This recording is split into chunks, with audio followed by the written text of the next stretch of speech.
Salut tout le monde, j'espère que vous allez bien les amis. On se retrouve aujourd'hui pour une nouvelle vidéo spéciale Mercato. On entre dans le Money Time, les derniers jours de ce Mercato hivernal avec pas mal de dossiers qui sont en train de se finaliser. On va démarrer les amis avec Manchester United qui vient de procéder à une offre envers le club italien de Lecce. Manchester United a offert 30 millions d'euros pour le défenseur danois Patrick Dorgu qui est international danois, qui a la vingtaine, hein, Patrick Dorgu. Ça fait maintenant 2 ans qu'il est au plus haut niveau avec Lecce en Italie. C'est un profil très intéressant, il est assez véloce, il a pas mal d'habilité aussi techniquement, Patrick Dorgu. On sent qu'il a beaucoup de capacités, qu'il a du coffre. Donc c'est un profil intéressant, hein, pour les Red Devils. 30 millions offerts à Lecce, ça pourrait évidemment convenir, hein, parce que Lecce va évidemment être très intéressé par une offre d'une telle ampleur. C'est pas un club qui vend beaucoup, hein, et une offre comme ça de 30 millions, en général, ça ne se refuse pas pour un club comme Lecce. On enchaîne les amis du côté d'Arsenal. Le défenseur ukrainien Oleksandr Zinchenko, qui a perdu sa place déjà depuis quelques mois maintenant, va vraisemblablement, c'est pas encore fait, mais devrait quitter les Gunners sur cette fin de mercato. Le Borussia Dortmund est très intéressé par son profil. C'est un profil assez intéressant, hein, Oleksandr Zinchenko, qui est capable, voilà, d'apporter aussi pas mal offensivement. C'est un joueur qui a pas mal d'habilité aussi. Il a un bon pied gauche, Zinchenko, quelqu'un de très actif. Maintenant, du côté des Gunners, on a quand même un effectif qui est assez solide. Et c'est vrai que Zinchenko a quand même quelques limites, je pense, pour ce que veut mettre en place Mikel Arteta. Il y a quelques limites, notamment, je pense, sur l'aspect tactique et l'aspect défensif.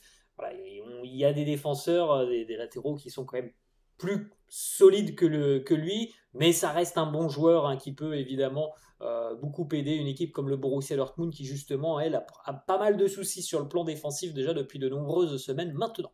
On va aller les amis du côté du Barça, ça sera peut-être aussi l'un des feuilletons de ces derniers jours de mercato. Est-ce que le Barça va réussir le coup Marcus Rashford? Eh bien, on verra tout ça dans moins d'une semaine maintenant.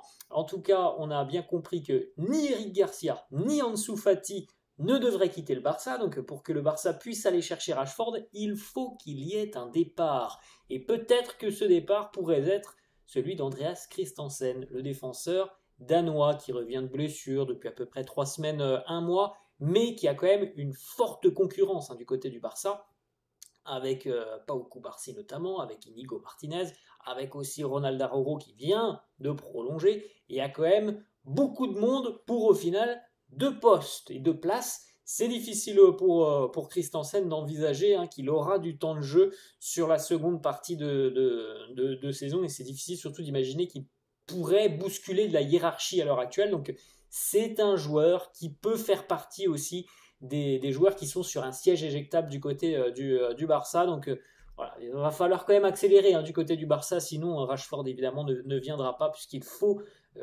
pouvoir se libérer d'un joueur. Ensuite, on va du côté du Real Madrid, le Real qui serait en train de considérer un transfert, celui de l'attaquant colombien d'Aston Villa, John Duran, dont on avait déjà parlé en début de mercato, puisque le PSG était sur le dossier de John Duran. Pas mal de clubs aussi, hein, qui suivent attentivement sa situation. C'est Foot Mercato qui nous sort l'information. Donc le PSG est intéressé, mais bon, je pense que, étant donné que Kvaratskhelia est arrivé, le PSG ne sera plus sur John Duran sur cette fin de mercato.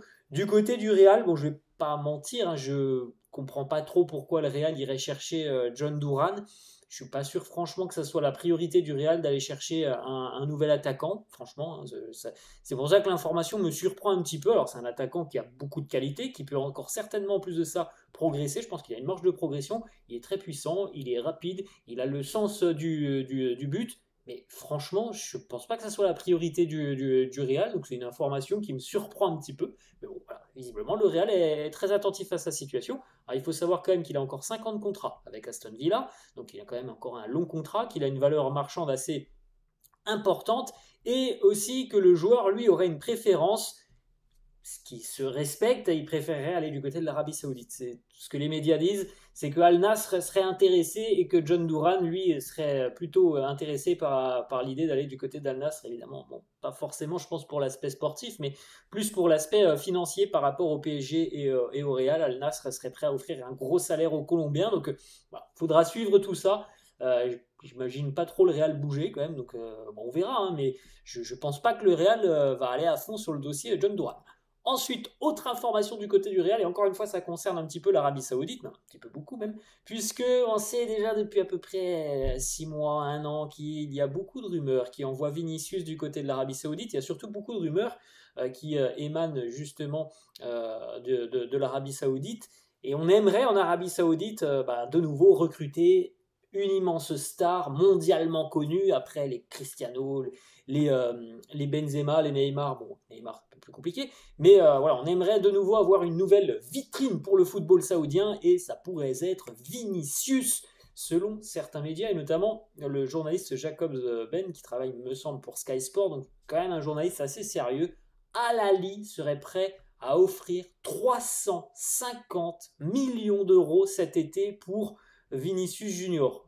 C'est un chiffre, une somme folle, c'est démentiel. Ça serait évidemment le record, hein, du transfert le plus cher de l'histoire. Et franchement, tout Vinicius qu'il est, les amis, 350 millions d'euros, je ne suis pas sûr que le Real dirait non, hein. Donc là franchement, si ça arrive vraiment, c'est difficile d'imaginer qu'on puisse dire non, pardon, à une telle somme. Tout Vinicius qu'il est, je pense que si ça se vérifie cet été, et franchement les amis, il y a de quoi, hein. Là quand on parle de l'Arabie Saoudite, on sait très bien que on est capable de tout du côté des Saoudiens, donc 350 millions d'euros, je ne suis pas sûr que ce soit quelque chose qui effraie l'Arabie Saoudite, le football saoudien, donc voilà, je pense sincèrement qu'il faudra suivre très attentivement le dossier de Vinicius, alors pas cet hiver, mais cet été, je pense qu'il faudra suivre un petit peu très attentivement tout ça, malgré le fait que Vini nous dise qu'il est très bien du côté du Real, qu'il a envie de continuer au Real, peut-être même de terminer sa carrière. Attention quand même, parce qu'il y a quand même de grosses sommes derrière, et on sait que tout a un prix, hein, les amis, tout a un prix dans la vie. Ensuite, on va du côté de Milan qui vient d'enregistrer l'arrivée de Kyle Walker, et qui se jette cette fois-ci dans le dossier Santiago Jiménez, l'attaquant mexicain du Feyenoord Rotterdam. Alors lui, c'est vraiment un pur goleador, hein, Santiago Jiménez. Cette saison, en championnat, c'est 11 matchs, 7 buts. Il a mis un doublé en milieu de semaine face au Bayern. L'année dernière, je crois que c'est 23 buts en championnat sur une trentaine de matchs. Je crois que depuis son arrivée au Feyenoord, ça fait 3 ans qu'il est là-bas, ça fait plus de 60 buts. Il est parti du Mexique pour aller au Feyenoord, et c'est franchement un crack, c'est une réussite. Alors, il est vrai, les amis, aussi que le championnat des Pays-Bas est un championnat très prolifique. Il y a beaucoup de buts aux Pays-Bas, surtout quand tu es dans une équipe qui domine énormément, comme le Feyenoord, le PSV par exemple, l'Ajax, un petit peu moins cette année, mais voilà, dès que tu es dans une équipe qui a un gros potentiel, tu marques beaucoup. Mais on sent que c'est un attaquant qui a vraiment des qualités pour aller dans un championnat du top 5 européen. Et Milan, ça pourrait être intéressant pour les Milanais, qui ont perdu des profils aussi l'année dernière, on voit bien aussi qu'il y a des difficultés avec certains joueurs, hein, qui ne sont pas forcément toujours bien considérés. Je pense à Raphaël Leao, c'est pas le même profil, mais il y a un peu de difficulté du côté de Milan dans le secteur offensif. Et là, l'arrivée d'un joueur comme ça, qui est un vrai buteur, il a le sens du but, il est tueur, hein, dans la surface de réparation, Santiago Jiménez, ça peut être une possibilité. Milan serait déjà entré en discussion avec lui. On parle d'un contrat jusqu'en 2028 avec un salaire de 3 millions d'euros annuels. Le problème maintenant pour Milan, c'est de convaincre le Feyenoord de le laisser partir au mois de janvier, et c'est ce qui semble être le plus compliqué.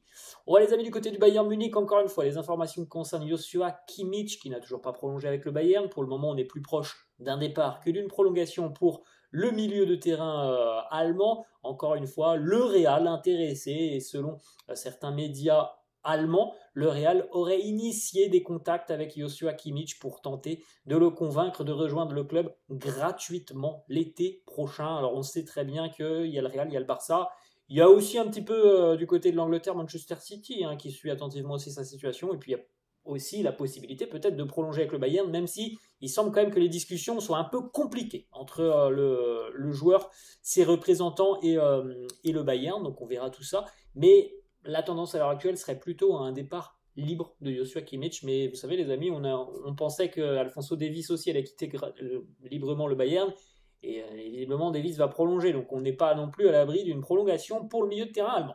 On continue et on va du côté du Barça, ça concerne d'ailleurs justement un ancien joueur du Bayern, Robert Lewandowski, l'attaquant polonais, qui aurait reçu déjà une offre d'un club saoudien. Alors on n'a pas l'identité de l'équipe, mais on lui proposerait un salaire de 50 millions d'euros annuels en Arabie Saoudite. Donc comme je vous l'ai dit il y a quelques instants, l'Arabie Saoudite, c'est un Eldorado financier. Il a quand même 36 ans, Lewandowski, donc on va pas se mentir, même si c'est quelqu'un qui physiquement est très impressionnant, il a quand même 36 ans, donc la fin de carrière est proche.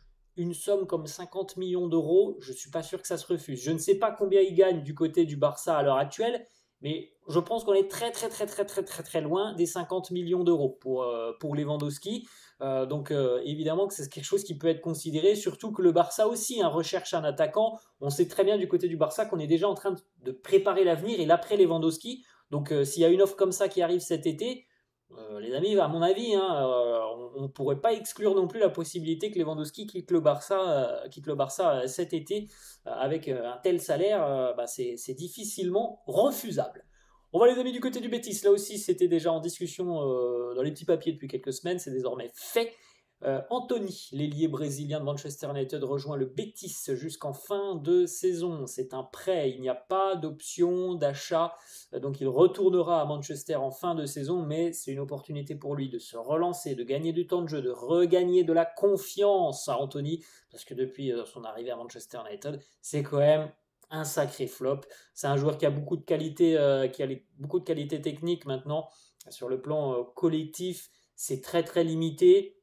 Et sur le plan tactique aussi, c'est assez limité. Alors, à sa décharge, il est du côté de Manchester United, où franchement, c'est très difficile de tirer son épingle du jeu. Et au final, quand on regarde les recrues des Red Devils depuis quelques années, il n'y en a que très peu qui réussissent à s'acclimater et à s'incorporer dans le 11. La grande réussite serait certainement celle de Bruno Fernandes, mais et non, il n'y en a pas 50, des réussites du côté du mercato des Red Devils, donc Anthony du côté du Betis jusqu'en fin de saison.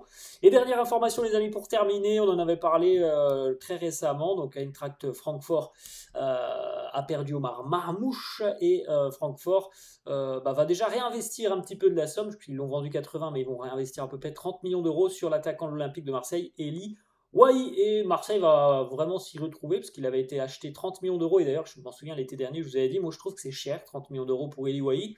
Tant mieux pour l'OM, il repart pour à peu près le même prix, 26 millions d'euros fixes, 3 millions de bonus, 12% à la revente. Donc on s'y retrouve du côté de l'OM. Mais comme quoi, voilà, l'arrivée de Wai l'été dernier n'a pas été une franche réussite. Ça n'a pas été l'amour fou d'ailleurs avec le public marseillais. Et puis sur le terrain, ça a été des prestations en dents de scie. On lui souhaite de se relancer du côté de Francfort en Allemagne, où franchement, tous les joueurs qui passent par la Ligue 1 et qui ensuite atterrissent à Francfort, en général, ils explosent complètement. Des Kolo Muani, des Ekitike notamment, il y en a d'autres. Ils ont tous explosé à Francfort. Ils ont tous réussi, donc on lui souhaite la même chose à Eli Wai du côté de l'Eintracht. Là aussi, c'est un championnat assez prolifique. Francfort est une équipe très offensive, donc j'espère pour lui que ça se passera bien du côté de l'Allemagne. Voilà les amis, la fin de cette vidéo. J'espère que ça vous a plu. N'hésitez pas, comme d'hab, à lâcher un petit pouce bleu. Merci à tous ceux qui le feront. Je vous souhaite une très bonne journée et je vous dis à la prochaine. Ciao!